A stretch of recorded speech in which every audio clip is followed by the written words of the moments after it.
Have you ever watched an animated show or a movie and were blown away by the animation, so fluid and colorful? As kids, we've all watched animated shows that we've loved growing up, whether it's Scooby-Doo, SpongeBob, or even The Amazing World of Gumball. But have we ever thought about the process of animating such shows? How do we animate these characters to move and to make these expressions? I've always been fascinated by animation and the artists behind them, the new techniques that have been developed and created to push animation's boundaries, and the way it has evolved as an art form by the way people appreciate it over the years. Animation is an art form that has a long history, and it has changed as a form of entertainment by the way people appreciate it as an art form as well. I intend to explain the historical development of animation, then I'll discuss how different animation methods have influenced the industry, and finally, I'll show how innovations like Udapon cubes are artistic creativity that keep animation evolving today. Animation dates back more than a century and has deep artistic roots. While the exact origin of animation is unclear, it emerged as an art form in the late 19th and early 20th century. Early animation techniques were influenced by optical toys such as the Zoetrope. The image is not shown. There you go.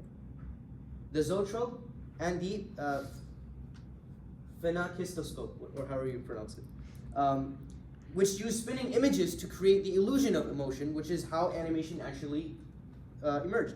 According to Esther Leslie in Animation and History, published in 2014, animations are tied to the industrial modernity, which showed how humans sought to mechanize motion through art and technology. Leslie notes that animation connected creativity with artistic imagination. This union between machinery and creativity became the foundation of film animation. As animation spread, different countries contributed unique artistic approaches. In the United States, studios like Walt Disney emphasized motion and expressions with their animation. Meanwhile, in Europe, animators experimented with abstraction and surrealism. This highlights animation's flexibility as an art form, and these differences show animation isn't just a commercial, it's an actual artistic language. As animation developed across the world, new techniques transformed how animators told stories and expressed art. Different animation methods have deeply influenced the animation industry and its artistry. So the documentary How Hollywood Does It, explains that early animation used something called cell animation, which is a process of drawing each frame by hand and then posting it on a transparent sheet, which you then place on a background. So that it creates the illusion of the characters actually in motion. This is actually how the process of animating early shows and movies were created, such as Snow White and Tom and Jerry. This technique of animation became very popular and inspired other animators like Hayao Miyazaki, who was very inspired by Walt Disney's animation studios. However, this style of animation where you draw every single frame by hand became very time-consuming and costly for animators. For example, Hayao Miyazaki's film, The Wind Rises, which was released in 2013, has a shot like this shot right here, and it lasts only a couple seconds, but it took the animator of this shot over a year to complete this 5-6 second shot. This led to it losing its popularity, but it's still alive by many animators who keep it alive today, like Hayao Miyazaki.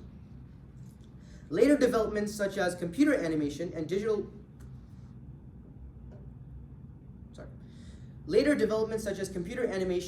compositing pushed the boundaries even further.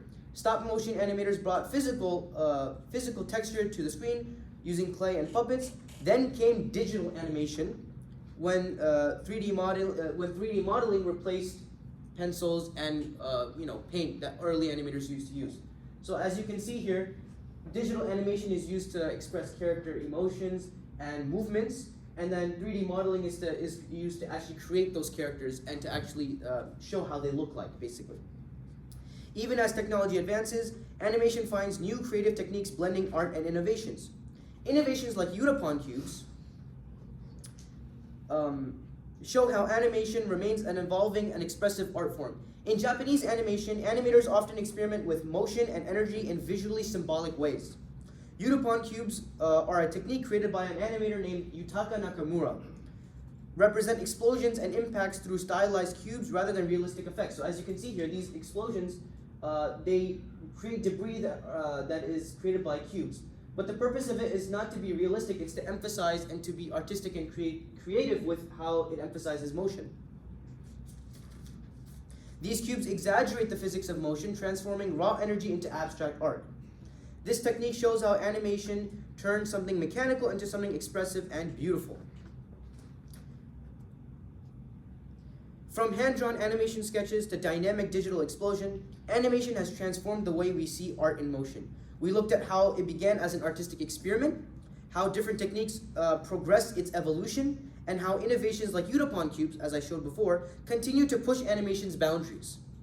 Animation is a living art form constantly evolving as artists and technologies change how stories are brought to life. So the next time you watch your favorite animated show, take a moment to appreciate not just the story and the characters, but also the artistic creativity and history that make every single frame and every single picture and every single color of that show come to life. Thank you so much.